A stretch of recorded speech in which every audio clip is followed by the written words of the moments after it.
श्रोताओं नमस्कार। कल 1 फरवरी को केंद्रीय वित्त मंत्री निर्मला सीतारमण ने 2025-26 वित्त वर्ष के लिए बजट पेश किया और आकाशवाणी का क्षेत्रीय समाचार एकांश जम्मू इसी बजट पर परिचर्चा लेकर इस कार्यक्रम में हाजिर है। मैं हूं जगमोहन शर्मा, मेरे साथ विजय बजाज, और जिन मेहमानों को आज हमने जहमत दी है इस कार्यक्रम में शामिल होने के लिए, उनमें हैं सीनियर पत्रकार Manu Shrivats, chamber of traders federation के अध्यक्ष नीरज आनंद और जाने माने अर्थशास्त्री तथा शिक्षाविद प्रोफेसर दीपांकर सेनगुप्ता। आप सभी का आज के इस कार्यक्रम में स्वागत है। जगमोहन जी नमस्कार, विजय जी नमस्कार और श्रोताओं को भी नमस्कार। सबसे पहले शुरुआत करते हैं मनु जी से। सर, कल जो बजट पेश किया गया है, आप इस बजट को किस तरह से देखते हैं? देखिए, कुछ नई आशाएं जगाई हैं इस बजट ने, विशेषकर जो मध्यम वर्ग को लेके घोषणाएं की गई हैं, जैसे जो इनकम टैक्स के स्लैब में रिबेट दी गई है, छूट दी गई बड़ी, 12 लाख रुपए तक की जो सालाना आय है उसमें आयकर नहीं लगेगा। ये एक बड़ी राहत है और मुझे लगता है इसका असर दिखने को मिलेगा, क्योंकि जो मंदी दिखने में आ रही थी पिछले कुछ वर्षों से, उसमें अब कहीं ना कहीं हलचल पैदा होगी, बाज़ार में ज़्यादा बाकायदा दोबारा रौनक आएगी। लेकिन मैं समझता हूँ कि अभी भी काफ़ी कुछ किया जाना बाकी रह गया है, जिसे लेके वित्त मंत्री को सोचना चाहिए था, खास करके महंगाई को लेके। जी, महंगाई पे क्योंकि मध्यम वर्ग बहुत त्रास्त है, वो परेशान है। जिस ढंग से पिछले कुछ वर्षों से कीमतें बढ़ी हैं और मध्यम वर्ग के लिए जीना दुश्वार हुआ है। अगर इसमें तेल की कीमतों पे कुछ को लेके कोई नीति निर्धारित की जाती, क्योंकि एक जो विशेषज्ञ हैं वो जो मान रहे हैं कि अगर केंद्र अपनी तरफ से जो टैक्स लगता है पेट्रोल पे, उस पे अगर कमी करता तो उसका एक व्यापक असर होता, क्योंकि तेल पेट्रोल की जो पदार्थ हैं वो हर आदमी से जुड़े हुए हैं। अगर उसमें कमी की जाती है तो उसका एक व्यापक असर दिखने को मिलता। तो एक वो रहा है, उसमें कमी रह गई है। लेकिन ये जो राहत मिली है, इनकम टैक्स की छूट दी गई है, ये एक बड़ी राहत है और मैं समझता हूँ कि बहुत बड़ी बात इस बजट में आई है सामने। प्रोफेसर दीपांकर सेन, आप जम्मू कश्मीर के ही नहीं भारत के जाने माने अर्थशास्त्री हैं, तो एक अर्थशास्त्री की पैनी नज़र इस बजट को किस तरह से देख रही है?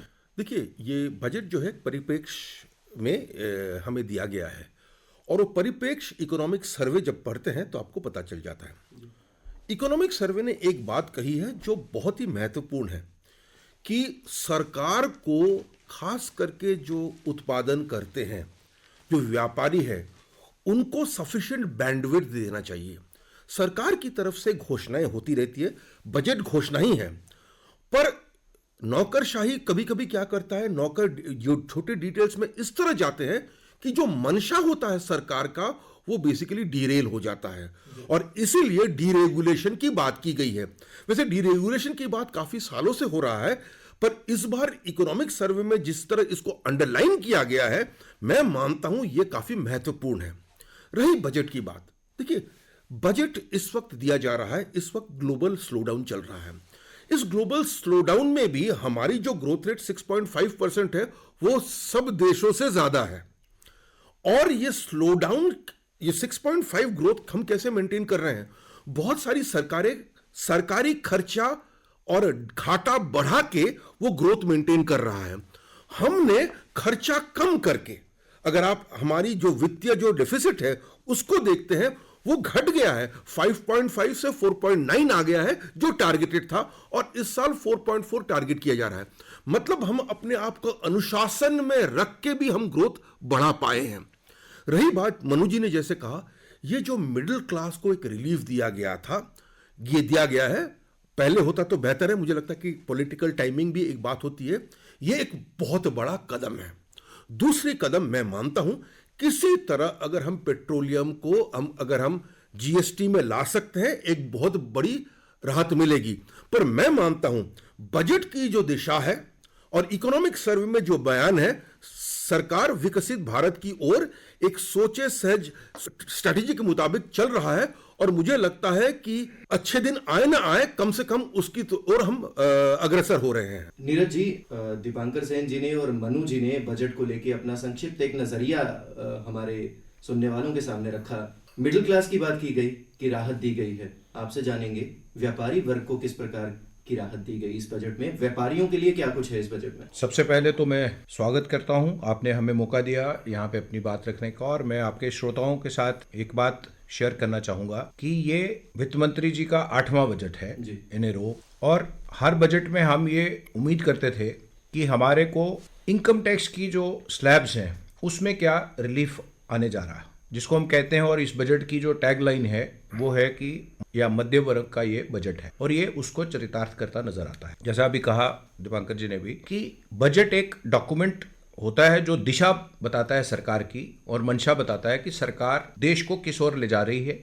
और जैसा हम सारी परिकल्पना करते हैं एक विकसित भारत बनने की, व्यापारी वर्ग भी इसको उसी तरीके से देख रहा है। और हमारा मानना है, जो अभी तक हमने इसको अध्ययन किया है, ये एक संतुलित बजट है और इसमें हर वर्ग का ध्यान रखा गया। और मूलतः व्यापारी वर्ग से हम लोग आते हैं तो हम लोग देख रहे थे कि बाजार में एक लिक्विडिटी क्रंच बन रहा था, कि जो कैश फ्लो है वो कम हो रहा था। तो हमें लगता है जो ये 12 लाख तक के कर की छूट दी गई है, पहले 7 लाख से बढ़ा के 5 लाख रुपए का एक बहुत बड़ा गैप है। और वो जो पैसा, चाहे किसी वर्ग को 1 लाख रुपए का फायदा होगा, किसी को 60 का होगा, किसी को 80 का होगा, तो वो जो पैसा लोगों के पास बचेगा, हम उसको अगर हमारे नजरिए से आप देखें तो हम समझते हैं वो पैसा अल्टीमेटली लोग स्पेंडिंग पे, जब बाजार में जाके स्पेंडिंग करेंगे, खर्च करेंगे, तो वो हर तरह के व्यापार को उसका फायदा होगा। चाहे कोई इलेक्ट्रॉनिक्स खरीदेगा, चाहे कोई फर्नीचर खरीदेगा, चाहे कोई भी लग्जरी आइटम खरीदेगा या टूरिज्म के लिए जाएगा, तो इन्हें वो जो बाजार की तरलता होती है उसमें वो अपना योगदान देगा। उससे एक बहुत बड़ा योगदान होने वाला है, हमारी ऐसी उम्मीद है। दूसरा क्या है कि इस बजट में आप देखेंगे एमएसएमई सेक्टर को बढ़ावा देने के लिए बहुत बड़ा प्रावधान किया गया है, जो गवर्नमेंट ने उसको डबल कर दिया। 5 करोड़ से 10 करोड़ रुपया जो गवर्नमेंट की गारंटी है। आज के युग में अगर आप विकसित भारत बनाना है तो उसमें जो नए एंटरप्रेन्योर्स है उनको सपोर्ट बड़ा जरूरी चाहिए। और जो हमारे नए एंटरप्रेन्योर्स आएंगे, प्रोडक्शन लोकल बनेगी, जो आज की हमारी भारतीय सरकार बात करती है मेक इन इंडिया की, तो वो तभी चरितार्थ हो पाएगी जब हम यहाँ पे उद्योग लगा सकेंगे, यहाँ पे प्रोडक्शन को बढ़ा सकेंगे,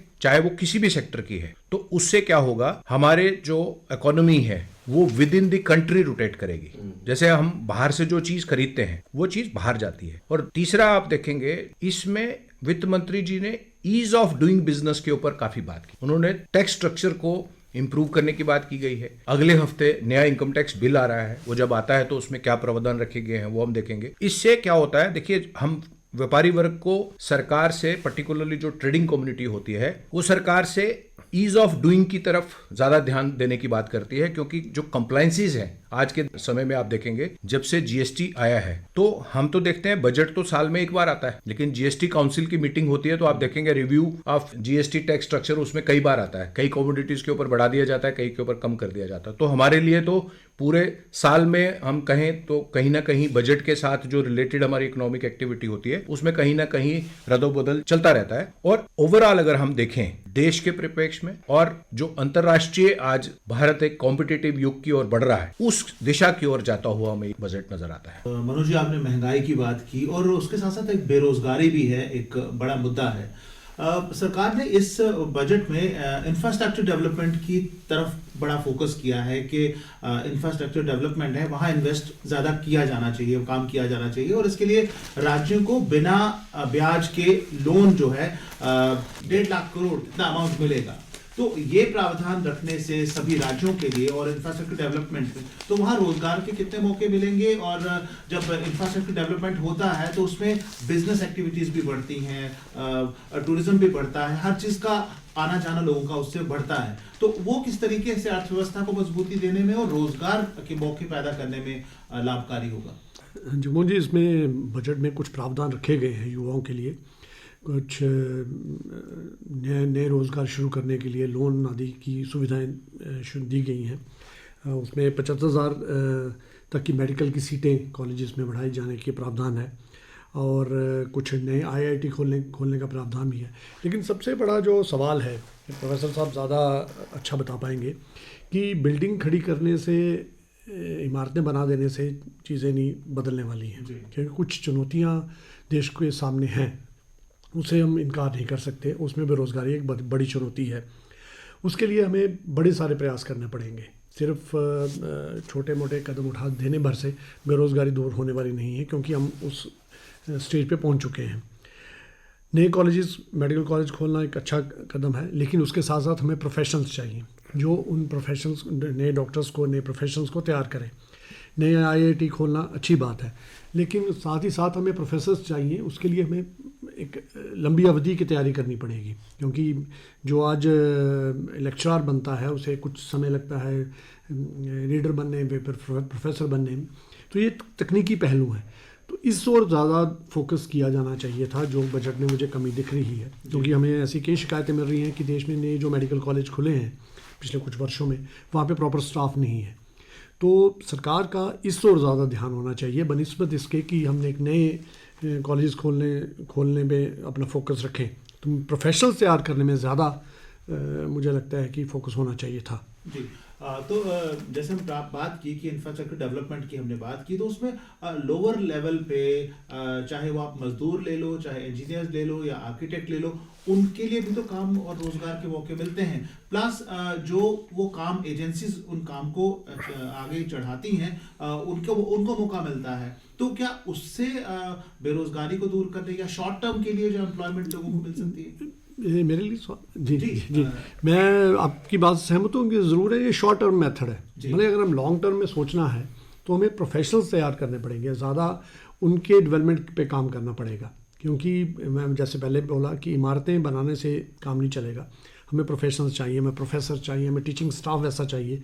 हमारे बीच में प्रोफेसर साहब बैठे हुए हैं कि मेरे से ज़्यादा बेहतर जानते हैं कि एक लेवल पर पहुंचने के लिए कितने वर्ष लग जाते हैं जी। तो उस पर सरकार का फोकस होना चाहिए। एक और चीज़ का मैं जिस ओर ध्यान देना चाहूँगा, क्योंकि मैं ज़्यादा बात करूँगा कॉमन आदमी की, कि देश में जो हेल्थ सेक्टर और इस पे एजुकेशन सेक्टर पिछले दिनों जिस ढंग से प्राइवेटाइजेशन हुआ है और जिस ढंग से इसका बाजारीकरण हुआ है, उस ओर भी सरकार को सोचना चाहिए था, जो मुझे कमी दिख रही है इस बजट में। क्योंकि आम आदमी की रीच में नहीं है, अफोर्डेबल नहीं है मेडिकल फैसिलिटीज़ और एजुकेशन। तो इस ओर सरकार का ध्यान ज़रूर जाना चाहिए था, जो कि कमी रह गई है। जी। Dipankar sir, make in India पर जोर देते हुए मैन्युफैक्चरिंग सेक्टर के लिए बड़े ऐलान भी किए गए हैं, और खिलौनों के लिए राष्ट्रीय कार्य योजना लाने का ऐलान किया गया है। टॉय सेक्टर में भारत को ग्लोबल सेंटर बनाने की उन्होंने बात की है। इसके अलावा उन्होंने माइक्रो बिजनेस और MSME सेक्टर को आगे बढ़ाने का एक रोड मैप भी पेश किया है। तो हाउ कैन दिस, ये टॉय इंडस्ट्री या MSME जो है, ये किस प्रकार योगदान दे सकते हैं उसको बढ़ाने? जगमोहन जी, इस सवाल का जवाब देने से पहले मैं पिछले इशू पे आऊँगा। जब गवर्नमेंट कैपिटल एक्सपेंडिचर करता है, इंफ्रास्ट्रक्चर पे खर्च करता है, ये इमारतें तो एक बात है।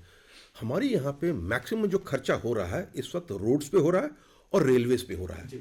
मैं जब रोड्स और रेलवेज पे खर्चा कर रहा हूँ, मैं क्या हूँ, शॉर्ट रन में मैं एम्प्लॉयमेंट क्रिएट कर रहा हूँ। कंस्ट्रक्शन एक्टिविटी है, और कंस्ट्रक्शन एक्टिविटी को हम मानते हैं लेबर इंटेंसिव।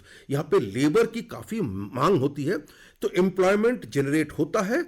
और एक हम मल्टीप्लायर इफेक्ट कहते हैं कि मैंने सीमेंट खरीदा, सीमेंट के चलते आपका सीमेंट फैक्ट्री का उत्पादन बढ़ा, उन्होंने जिप्सम वगैरह सब मंगवाए, तो उसका एक डाउनस्ट्रीम में इंपैक्ट होता है। ये शॉर्ट रन में।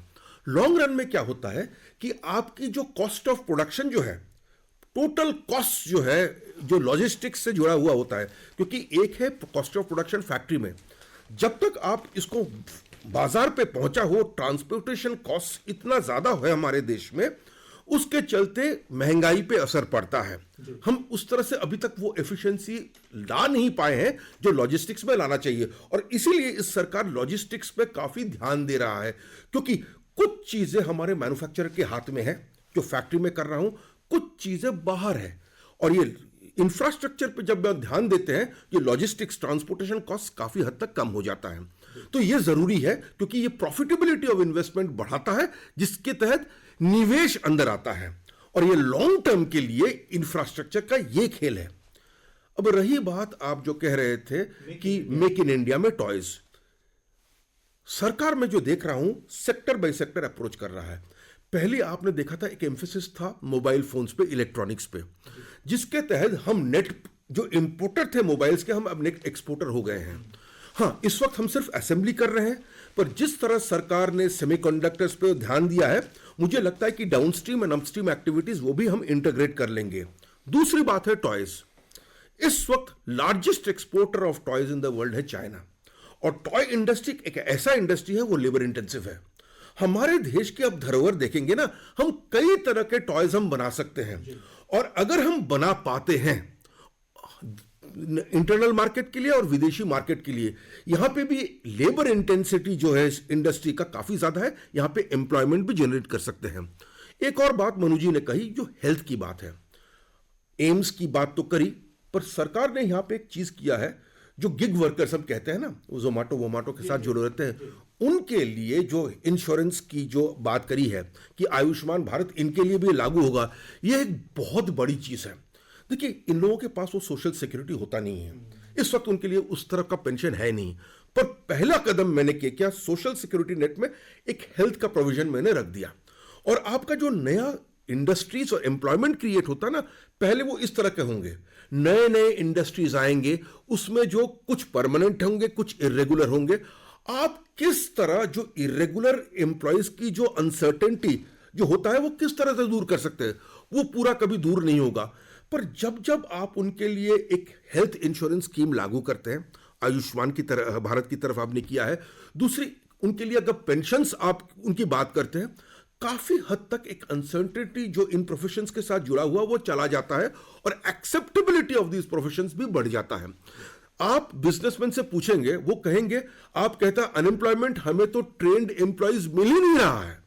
एक बहुत बड़ा मिसमैच यहां पे भी है, और आप जब ऐसे स्कीम्स बनाते हैं वो मिसमैच थोड़ा सा कम हो जाता है, क्योंकि बहुत सारे लोग जो बेफिजूल सरकारी नौकरी के पीछे पड़ा हुआ है, ये ऑप्शन भी वो देखना शुरू कर देते हैं, खास करके जो अनस्किल्ड हो।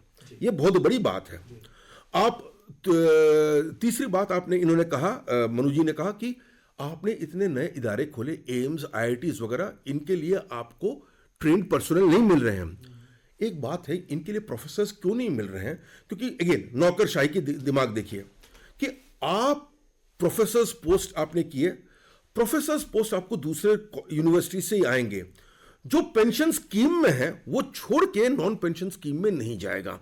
और ये बातें जो अगर थोड़ी बहुत सोच के किया होता, क्योंकि इनकी तादाद बड़े कम थे, अगर वो एडजस्टमेंट होते तो नए एम्स, नए आईआईटीज में फैकल्टी जो क्रंच आपको दिख रहा है वो आपके पास होता नहीं। तो मैंने जो कहा है, यहां पे एक बैंडविड्थ की जरूरत है। सरकार अपनी तरफ से मंशा देती है, पर जो छोटे छोटे डिटेल्स है वो नौकरशाही के पास रहता है। और इसीलिए मैंने कहा था मैं इसको इकोनॉमिक सर्वे की दृष्टि से देख रहा हूं, क्योंकि इसी बात का जिक्र है, खुल के जिक्र नहीं हुआ है, पर इसी बात का जिक्र है कि सरकार का मंशा एक होता है, पर ग्राउंड लेवल पे जो व्यापारी वर्ग जिसको हम सोच रहे हैं कि इसको ट्रांसलेट करेंगे रियलिटी में, उस पे हमने काफी पाबंदियां रख चुके हैं, और इसीलिए इकोनॉमिक सर्वे इस बैंडविड्थ की बात करी है। मेरे ख्याल में विजय कुछ कहना चाहते जी, मैं नीरज जी से जानना चाहूँगा, जम्मू कश्मीर के लिए कल जो बजट में प्रावधान किया गया, जम्मू कश्मीर को तकरीबन 41,000 करोड़ रुपए इस बजट में दिए गए, जबकि अगर पिछले वर्ष से इसकी तुलना की जाए तो 42,277 करोड़ रुपए जम्मू कश्मीर को दिए गए थे। हम सभी जानते हैं कि पिछले 7-8 साल के बाद पिछले वर्ष जम्मू कश्मीर में नई सरकार का गठन हुआ, विकास कार्यों में तेजी आई, तो ऐसे में जम्मू कश्मीर के लिए 41,000 का बजट, इसको किस तरह से देखते हैं नीरज जी? देखिए, जो सवाल आपने मुझसे किया है, जो 41,000 करोड़ का बजट की सहायता की बात की गई और लद्दाख के लिए 4692 करोड़ की बात की गई है, अगर हम इसको फिगर्स में देखेंगे तो ये पिछले साल से कम है, ठीक है। लेकिन चूंकि जम्मू कश्मीर का भी बजट आना है, और अभी क्या है, जैसे देखेंगे आप, पुलिस के लिए बजट अलग से आता है, उसके लिए 9325 करोड़ रुपए के आवंटित किए गए हैं, ठीक है। तो इसको हम मूल रूप में उस वक्त देख पाएंगे जब जम्मू कश्मीर के लिए सरकार बजट लेके आएगी, क्योंकि अभी आप जानते हैं हम यूटी हैं, तो इसमें केंद्र सरकार का सपोर्ट तो रहेगा ही रहेगा। और चूंकि ये केंद्रीय बजट था और पूरे देश के लिए आना था, तो आप देख रहे हैं अभी भी बड़ी चर्चाएं हो रही हैं जी, दिल्ली को और बिहार को देख के ये बजट रखा गया है। तो अभी हम उम्मीद याफ्ता हैं कि जब जम्मू कश्मीर का बजट आएगा, जो पैसों का ये आवंटन हुआ है, इसके साथ एडिशनल क्या आएगा, क्योंकि देखने वाली बात है, क्योंकि जो अभी आपने देखा होगा केंद्रीय सरकार ने जो इंडस्ट्री के लिए बजट रखा है पीछे, वो 28,400 करोड़ रुपए का इंडस्ट्री के लिए बजट था। और लेकिन जो हमारे पास आवेदन आए वो 1 लाख करोड़ से भी ऊपर के हैं। उससे क्या हुआ कि जो डेफिसिट बन रहा है, अभी आपने देखा होगा पीछे एलजी एडमिनिस्ट्रेशन ने उसको 75,000 करोड़ रुपए की करने की मांग रखी है केंद्र सरकार से। तो ये देखना होगा कि आने वाले समय में क्या केंद्र सरकार उसके लिए कोई स्पेशल प्रावधान करती है, ताकि जम्मू कश्मीर, हम सब जानते हैं, एक ट्रबल टॉर्न स्टेट रहा है और अभी हैंड होल्डिंग की ज़रूरत तो जम्मू कश्मीर को है ही है। एक तो ये बात हो गई जो जम्मू कश्मीर के परिप्रेक्ष्य में है। दूसरा, अभी जो आपने सवाल किया था दीपांकर जी से, मैं उसके ऊपर एक बात कहना चाहूँगा टाई इंडस्ट्री को लेके। ये छोटी बात नहीं है, केंद्र सरकार ने जो इसके ऊपर ध्यान दिया है, क्योंकि आपने देखा होगा भारतीय इकोनॉमी जो है वो फेस्टिवल्स के ऊपर बहुत निर्धारित करती है जी। और आज आप देखेंगे कि जैसे दीपांकर जी ने कहा, चाइना से इंपोर्ट होता था, और चाहे वो होली है, चाहे वो दिवाली है, चाहे वो रक्षाबंधन है, हमारी जो रिलीजियस और फेस्टिव की जो इकोनॉमी है वो बहुत रोटेट करती है। और इसमें आप देखेंगे चाहे वो होली की पिचकारी है, दिवाली पे पिस्टल्स हैं, जो टॉय पिस्टल्स आते हैं, या अगर आप बच्चों के खिलौनों की बात करेंगे तो आज भारतीय बाज़ार एक बहुत बड़ा बाज़ार है उसके लिए। तो ये एक छोटी बात नहीं है। सरकार अगर उसको प्रोत्साहन दे रही है तो टाई इंडस्ट्री को जब पुश मिलेगा तो वो जो कॉटेज इंडस्ट्री हम कहते हैं ना, छोटे छोटे इंडस्ट्री, उनको बहुत लाभ मिलेगा। उससे क्या होगा, सिर्फ ऊपर वाले जो स्लैब है उन्हीं को ही नहीं, जो अंतिम पायदान पे भी हमारे लोग बैठे हैं उनको भी सपोर्ट मिलेगी, ऐसा हमारा मानना है। और दूसरा, आप देखेंगे इस बजट में एक चीज़ मैं और हाईलाइट करना चाहूँगा ज़रूर, कि जो हमारे हेल्थ इश्यूज़ को ध्यान में रखा गया। देखिए, आदमी कमाता है तो उसके पैरामीटर्स क्या होते हैं कि मैं अच्छा घर बनाऊं और मेरी अच्छी सेहत हो।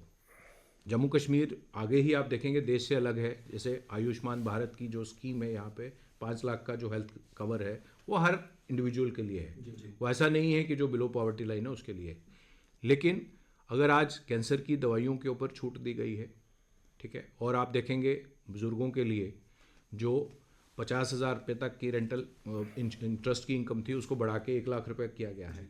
तो इंश्योरेंस में जो 100% एफडीआई लोग की है, तो हम देख रहे हैं कि जो इस बजट में कुछ चीज़ें में ऐसा प्रावधान किया गया है जिसके इम्पैक्ट हमें लगता है कि दूरगामी होंगे।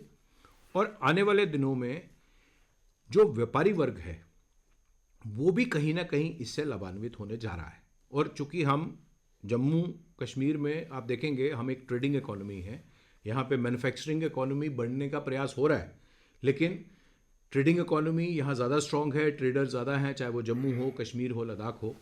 तो फिर मैं उस पर बात करूँगा कि ईज़ ऑफ डूइंग बिजनेस के ऊपर जो बात हुई है वो एक बहुत सराहनीय कदम है। और आने वाले समय में जब जम्मू कश्मीर का बजट आता है और ये यहाँ की जो हमारी आज की मौजूदा एडमिनिस्ट्रेशन है उसका समन्वय एलजी एडमिनिस्ट्रेशन और जो हमारी मौजूदा सरकार है उसमें कैसे होता है, वो एक बड़ा देखने योग्य टाइम होगा। कि हमारी जो देखिए आज की सरकार है उसके ऊपर भी प्रेशर तो रहेगा, जो उन्होंने लोगों के लिए अपने मैनिफेस्टो में जो भी वादे किए हैं वो उसको कैसे पूरा करते हैं, और हम लोग उसमें अपना योगदान कैसे कर पाएँ। और इस बजट का जो प्रावधान रखे गए हैं, अगर आज की डेट में आप देखेंगे तो हमें लगता है ना ही इंडस्ट्री के लिए अनाउंसमेंट हुआ है और ना ही जो बजट का बढ़ावा दिया गया है, रादर उल्टा कम हुआ है। अगर हम फिगर्स में देखें तो जैसा मैंने पहले कहा कि अगर आने वाले दिनों में केंद्रीय सरकार कोई एक्स्ट्रा सपोर्ट लेके आती है, जो कि मुझे लगता है कि जम्मू कश्मीर को उनको अभी देने ही पड़ेगा, क्योंकि जम्मू कश्मीर अभी अपने पाँव पे खड़ा नहीं हुआ है, इसको सपोर्ट लगेगी ही लगेगी, ऐसा हमारा मानना है जी। हमारा देश कृषि प्रधान देश है और लगभग 65% जो आबादी है वो कृषि से डायरेक्टली या इनडायरेक्टली जुड़ी हुई है। तो केंद्रीय बजट में किसानों के लिए एक राहत दी गई है, जिसमें कृषि लोन की सीमा जो है उसको 3 लाख से बढ़ाकर 5 लाख कर दिया गया है। और उसके अलावा क्रेडिट कार्ड जो है, किसान क्रेडिट कार्ड योजना है, अब वो खेती के लिए अधिक जो लोन ले सकेंगे। या उस तो अक्सर देखने में आता है कि हमारे किसान, उनकी जो छवि है वो नाराजगी वाली रहती है कि किसान बेचारे पीड़ित हैं, दुखी हैं और नाराज भी हैं और उनकी हालत उतनी सुधरती नहीं। हालांकि सरकार द्वारा कई स्कीम शुरू की गई हैं, किसान सम्मान निधि योजना या उस तरह से।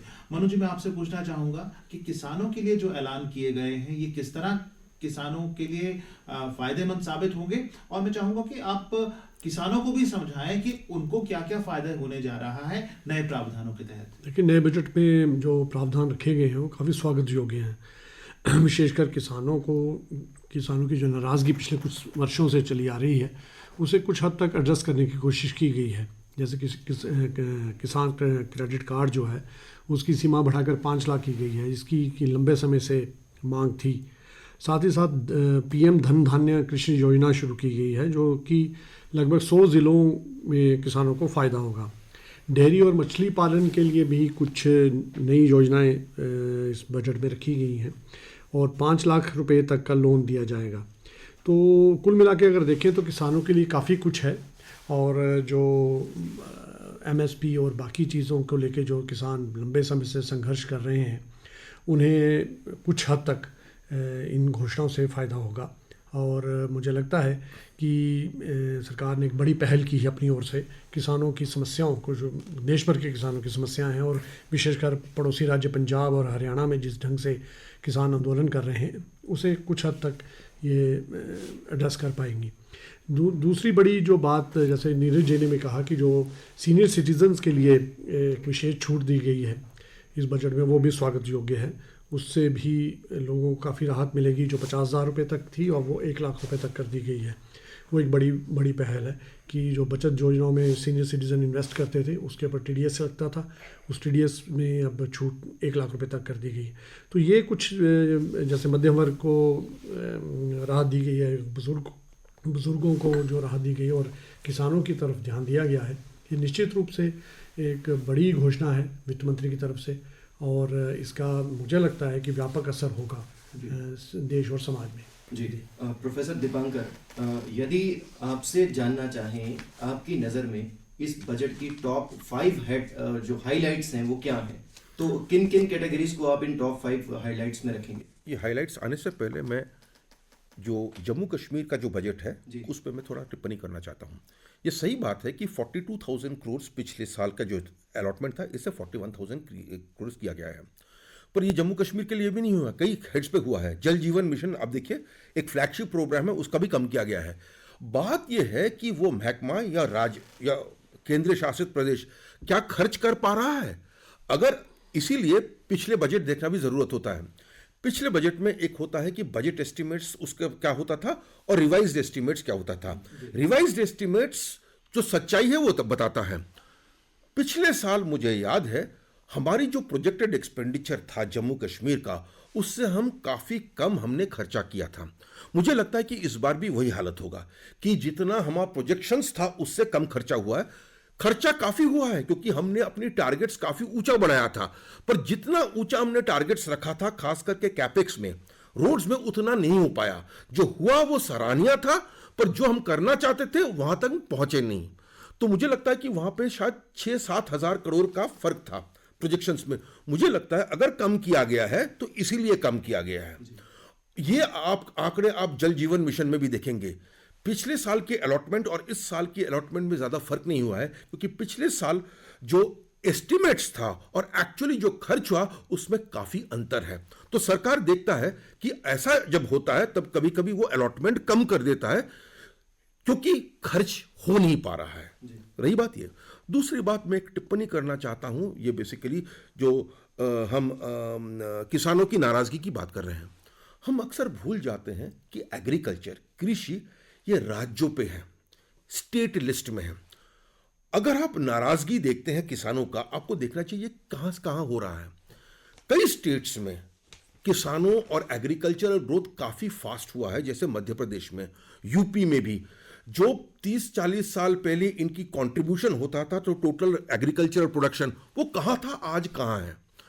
पंजाब में प्रॉब्लम यह है कि एग्रीकल्चरल प्रोडक्शन थोड़ा बहुत स्टैग्नेट किया है और धान जो उगाते हैं और जहां पे पानी नहीं है, और फिर भी आप एक इंसेंटिव्स बनाते हैं कि आप ट्यूबवेल्स खोद के पानी एक्सट्रैक्ट करते रहे, वाटर लेवल आपका नीचे गिरता जा रहा है, जब करते रहते हैं ना, तब ये प्रोफेशन जो है बड़ा अनप्रॉफिटेबल सा हो जाता है। और सरकार ये सोचते ही फार्म लॉज लाया था, पर कुछ लोग ऐसे एक कैंपेन चलाए जिसके तहत सरकार को इसको वापस लेना पड़ा। बजट में आप थोड़ा पैलिएटिव्स दे सकते हैं, आप क्रेडिट बढ़ा सकते हैं, आप कुछ सुविधाएं बढ़ा सकते हैं, पर जब तक फंडामेंटली हमारी फार्मिंग चेंज नहीं होगा, वो रीजनल रिडिस्ट्रीब्यूशन ऑफ फार्म नहीं होगा, ये प्रॉब्लम रहेगा। पर फिर भी सरकार ने जो किया है सराहनीय है, क्योंकि मैं मानता हूं कि जो वेजिटेबल फार्मिंग करने की कोशिश करेंगे उसके लिए ये काफी सहायतापूर्ण होगा। क्योंकि अगर आप फूड इन्फ्लेशन को देखते हैं ना, ऐसा नहीं कि चावल की कीमत काफी बढ़ा है, ये आपके फ्रूट्स, वेजिटेबल्स, मिल्क, जो आप डेयरी की बात कर रहे हैं ना, वहां पे हमारा एक बॉटलनेक है और उस बॉटलनेक को क्लियर करना पड़ेगा। तो उस नजरिए से देखते हैं तो मुझे लगता है कि काफी कुछ हुआ है। रही बात 5 चीजें इस बजट में, एक तो जो हेडलाइंस ग्रैब कर चुका है वो है आपका इनकम टैक्स, जो मिडिल क्लास को रिलीफ दिया गया है। ये बेसिकली इसकी ये इंपॉर्टेंट है, पर आईबॉल्स अगर देखते हैं सभी आईबॉल्स इसी पे ही है। दूसरी बात है ये एमएसएमईज की जो स्लैब्स इन्होंने चेंज किया है, ये काफी सराहनीय है। मैं मानता हूं ये और भी ज्यादा कर सकते थे, पर जो किया है वो ड्रामेटिक है। तीसरी बात जो है, एग्रीकल्चर में कुछ जो इनिशिएटिव्स अनाउंस किया है, ये सराहनीय है। टॉय इंडस्ट्रीज की जहां तक बात हो रही है, ये सराहनीय है। और दूसरी बात है simplification of the income tax code. एक इनकम टैक्स कोड ऐसा होना चाहिए कि जो भी इनकम टैक्स देता है ना, उसको समझ में आना चाहिए। अक्सर हमारे इनकम टैक्स लॉयर्स या हमारे जो ऑर्गेनाइजेशन के अकाउंटेंट्स जो है, वो हमें बता देता है कि मेरा इनकम टैक्स क्या होना चाहिए। और यह मैं मानता हूं एक बहुत बड़ी कमी रही है हमारी देश में इतने साल। यह सिंप्लीफिकेशन काफी जरूरी होता है, क्योंकि बहुत सारे नए बिजनेसमैन जब आना चाहते हैं ना, उनको भी पता नहीं चलता कि मेरे टैक्स इंप्लीकेशंस क्या है। तो मैं बिजनेस करूंगा या मैं पता करने की कोशिश करूंगा कि मेरा जीएसटी आउटफ्लो क्या है, मेरा इनकम टैक्स आउटफ्लो क्या है। कॉम्प्लायंसेस में अगर मेरा पूरा वक्त निकल जाता है तो मैं व्यापार क्या करूंगा। पर एक बात मैं फिर कहना चाहता हूं, इकोनॉमिक सर्वे में जो लिखा गया है कि सबसे बड़ी हमारी जो प्रॉब्लम है, जो हमें बैंडविड्थ और ट्रस्ट हमारे व्यापारी वर्ग में करना चाहिए, वो हमें इंप्लीमेंट करना है। जब तक हम ट्रस्ट नहीं करते हमारे व्यापारी वर्ग में, वो बैंडविड्थ और स्पेस नहीं देते हैं, हमारे देश में वेल्थ क्रिएशन बड़ा ही मुश्किल हो जाएगा। जी, हम बात कर रहे हैं 2047 तक एक विकसित राष्ट्र बनने की, एक सबसे बड़ी अर्थव्यवस्था भी बनना हम चाहते हैं।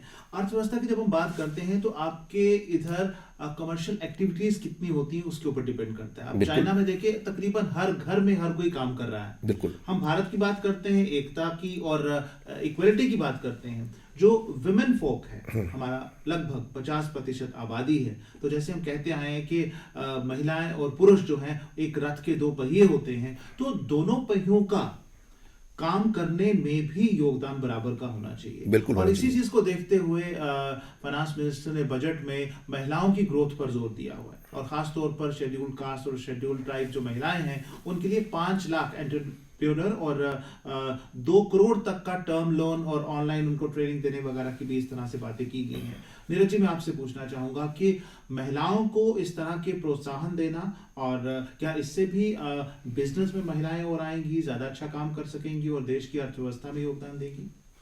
देखिए, ये एक बहुत सराहनीय कदम है और सही दिशा में लिया गया कदम है। देखिए, 140 करोड़ देश की जब बात करते हैं हम, तो आधी आबादी हमारी अगर कहीं अर्थव्यवस्था में पूरे तरीके से योगदान नहीं दे रही है, तो उसके लिए जब हम उनको बीच में इन्वॉल्व करेंगे तो डेफिनेटली, जिसको हम लघु उद्योग कहते हैं या उससे भी नीचे कॉटेज इंडस्ट्री में आप चले जाएंगे, तो आप देखेंगे जहाँ जहाँ औरतों को प्रोत्साहित किया गया, उसका एक उदाहरण मैं आपके सामने रखना चाहूँगा। अगर आप अमूल डेयरी का पूरा स्ट्रक्चर देखें तो वो टोटली कोऑपरेटिव आधारित और गाँव के ऊपर आधारित है, जिसमें मैक्सिमम योगदान आप देखेंगे वहाँ पे औरतों का है, पंचायत लेवल पे जाके। हालांकि वो डेयरी प्रोडक्ट्स में भी प्रोत्साहित किया गया, लेकिन इसी तरह अगर जो ये प्रावधान किया गया है इसमें, उसमें मैं कास्ट पे नहीं जाऊँगा, हर परिवार के महिलाएं अगर आगे आती हैं, योगदान देती हैं, और ये तो हम अपने बिजनेस मीटिंग्स में भी आज कहते हैं कि चूँकि आप देखें फैमिलियों का न्यूक्लियस छोटा होता जा रहा है और आज जॉइंट फैमिलीज़ का चलन नहीं रहा है, तो हम कहते हैं भाई वही परिवार सुखी है जो अगर दिन में बिजनेस करता है दुकानदार, तो अगर बैक एंड ऑफिस उसकी बीवी या उसकी बच्ची घर में संभालती है, तो आज आप देखेंगे कॉम्प्लायंसेस, आप चाहे वो जीएसटी की बात है, चाहे वो इनकम टैक्स की बात है, तो बिना कंप्लायंसेस के आप आगे नहीं बढ़ सकते। आपको हर महीने रिटर्नें भरनी है, तो वो आपको जो जिस भी घर में औरत का सपोर्ट मिलेगा, उससे देश का जो एक हम बजट के माध्यम से बात नहीं कर रहे, अदरवाइज हम बात कर रहे कि अगर हमने विकसित भारत बनना है तो हम आधी आबादी को तो पीछे छोड़ नहीं सकते। तो ये एक बहुत सराहनीय कदम है और हम मानते हैं एक सही दिशा में लिया गया कदम है। और यहाँ पे एक दो चीज़ों के ऊपर मैं समझता हूँ चर्चा ज़रूर करनी चाहिए। वो ये है कि जम्मू कश्मीर एक टूरिज़्म इंडस्ट्री है और इसमें 50 टूरिस्ट स्पॉट्स को डेवलप करने की बात रखी गई है, ठीक है। उससे हमें लगता है कि जम्मू कश्मीर में कश्मीर के ऊपर तो टूरिज़्म के ऊपर काफ़ी काम पहले भी हो चुका, अभी हमें इस ओर ध्यान देने की ज़रूरत है कि जम्मू की अर्थव्यवस्था को हम कैसे सुदृढ़ करें, क्योंकि आप देखेंगे अभी यहाँ से ट्रेन कश्मीर तक पहुँच गई है, तो कई हमारे ऐसे शोबे होंगे जो हिट करेंगे। जब जो आगे कटेलमेंट होती थी जर्नी की जम्मू में ट्रेन की, वो कटरा गई, तो जो आज आप देखेंगे पूरे देश भर से श्रद्धालु आते हैं वो सीधे कटरा आते हैं। इसी तरह जब वो अब कश्मीर चली गई, तो जो कश्मीर का भी टूरिस्ट कह लीजिए या आम आदमी है, वो दिल्ली से या देश के किसी भी हिस्से से आएगा तो सीधे कश्मीर चला जाएगा। तो उससे हमारी जो यहाँ की ट्रैवल इंडस्ट्री है, चाहे उसमें गाड़ी वाले हैं, बसेस वाले हैं, लॉजिस्टिक में जो काम करते हैं, उनको बड़ा हिट होने जा रहा है।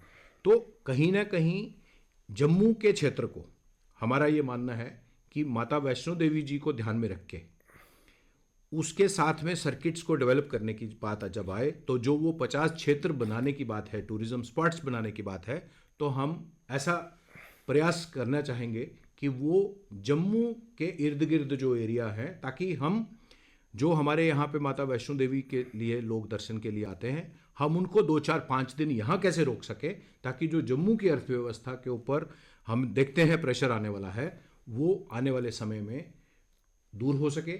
और ये जो बजट में प्रयास है, देखो ये एक डॉक्यूमेंट होता है जो दिशा देता है, लेकिन आने वाले समय में उसकी जो पॉलिसीज़ और प्रोग्राम्स हैं वो एक पर्टिकुलर रीजन को कैसे सपोर्ट करें, उसमें हम जो लोकल ऑर्गेनाइजेशंस हैं उनका भी एक योगदान रहता है। और मैं चूँकि हमें बहुत बार मौका मिला, आगे भी प्रोफेसर साहब ने भी जो इनपुट्स आपके सामने जो रखे हैं, हमें लगता है कि अभी इसमें और विस्तृत तौर पे इस बजट का अध्ययन करने की ज़रूरत है हमें।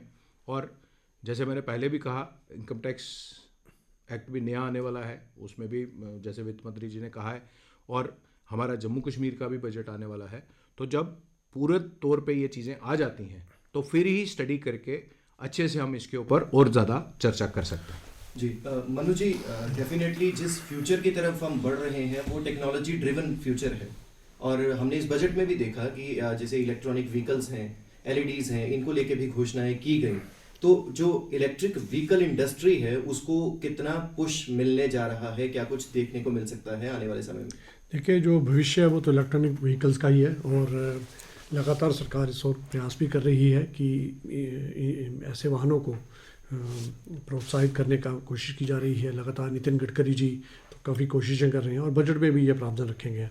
मुझे लगता है कि धीरे धीरे हम उस युग की तरफ जा रहे हैं जिसपे हम जो इलेक्ट्रॉनिक वाहन हैं उन पे निर्भर होना पड़ेगा, और ये समय की ज़रूरत है, समय की मांग है। और इस बजट में कुछ प्रावधान रखे गए हैं जो मुझे लगता है इस इंडस्ट्री को और इन ऐसे वाहनों को प्रोत्साहित करेंगे। जी मैं संक्षिप्त में कुछ बातें जो नीरज जी ने कहा उस पर आना चाहता हूँ। मैं मानता हूँ जो महिला जो एंटरप्रेन्योरशिप को बढ़ावा दिया जा रहा है एटलीस्ट लोकल लेवल पे, ये ग्रोइंग वोकल फॉर लोकल जो पहले जो स्लोगन था, ये बेसिकली उसको पूरा इम्प्लीमेंट हो सकता है। देखिए, हमारे जो ट्रेडिशनल प्रोडक्ट्स हैं जो गांव में बनते हैं, अगर उसको मास स्केल पे हमें सामने अगर कोई ला सकता है, हमारे महिला ही ला सकते हैं। अगर हम उनको प्रोत्साहन देते हैं कि यार आपके लिए मैं ऋण आपको दे सकता हूं, आप इसको पूरा ले जाइए, वो हो सकता है। और उसके साथ साथ जो एम्प्लॉयमेंट क्रिएट होता है वो विमेन ओरिएंटेड एम्प्लॉयमेंट ही क्रिएट होगा। दूसरी बात जो नीरज जी ने कहा कि जम्मू में जो टूरिज्म स्पॉट्स की बात करी, ये बहुत इंपॉर्टेंट है। टूरिज्म एक इंडस्ट्री है जिसकी एम्प्लॉयमेंट मल्टीप्लायर सबसे ज्यादा है, और वो अनस्किल्ड लेबर भी लेता है, स्किल्ड लेबर भी लेता है। अब देखिए, मेरा है डिस्ट्रिक्ट डोडा, उसके हिमाचल में कौन से डिस्ट्रिक्ट्स है? कांगड़ा, चंबा। वहां पे पूरे देश से लाखों के तादाद में टूरिस्ट आते हैं। एक में टूरिस्ट अराइवल्स है 3 मिलियन, एक में 1.5 बिलियन। भदरवा, किश्तवाड़ में उतने टूरिस्ट क्यों नहीं आते हैं? एक तो रोड्स की कमी थी, वो हम दूर कर रहे हैं। दूसरी, वहां पे बहुत सारी इंफ्रास्ट्रक्चर की और भी जरूरत है, होटल रूम्स की जरूरत है। अब मैं एक्सपेक्ट करता हूं कुछ न कुछ एक दिन प्राइवेट सेक्टर वहां पे आके रूम्स में निवेश करेंगे, पर जिस रफ्तार से वहां पे दूसरा इंफ्रास्ट्रक्चर दिया जाना चाहिए वो अभी तक नहीं हो रहा है। जब ये होगा, मुझे पूरा यकीन है, उधमपुर में इतने सारी जगह है, सियोधार वगैरह वगैरह, डूडू, बसंतगढ़, यहां पे सैलानी आएंगे, यहां पे आमदनी होगा, यहां पे एम्प्लॉयमेंट जनरेशन होगा, और जम्मू हब बन जाएगा फॉर टूरिस्ट अराइवल्स जो एयर पे आएंगे। पर मुझे लगता है कि जिस रफ्तार से ये होना चाहिए उस रफ्तार से होना नहीं रहा है। राजौरी, पुंछ में भी बहुत सारी जगह पे है, कठुआ में तो है ही है। जो बनी गया है, जो देखा है, वो तो पागल हो जाएगा।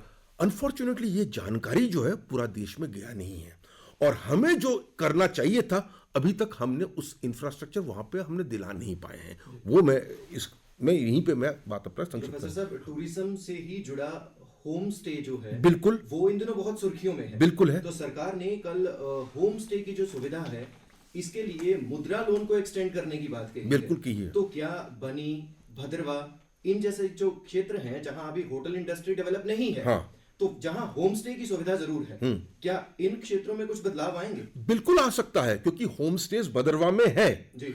पर कभी क्या है कि ये अभी भी सीजनल टूरिज्म है। कुछ टाइम में सीजन जब होता है तब होम स्टेज की इस्तेमाल होती है, पर अभी तक ये मेन स्ट्रीम नहीं हुआ है, क्योंकि टूरिज्म भी भदरवा में, किश्तवाड़ में मेन स्ट्रीम नहीं हुआ है। यहां पे जो कहता है ना, world famous in Jammu, Bhaderwah सुंदर जगह है, जम्मू के लोग जानते हैं, जम्मू के लोग जाते हैं, जम्मू के लोग वापस आ जाते हैं। आप अगर कोई एक अवेयरनेस मैपिंग करना चाहते हैं दूसरे राज्यों में, इन चीजों के बारे में किसी को पता नहीं है। ये कब मेन स्ट्रीम होता है? जब लोग आना शुरू करते हैं, और अभी तक वो हम पहल अभी शुरू किए हैं, वो अभी तक मेन स्ट्रीम नहीं हुआ है। जी जी। और जैसे हमने बेरोजगारी की बात की और अर्थव्यवस्था की मजबूती की बात की, तो जैसा आपने कहा कि बहुत स्कोप है हमारे टूरिज्म के क्षेत्र में, बहुत ज़्यादा स्कोप है।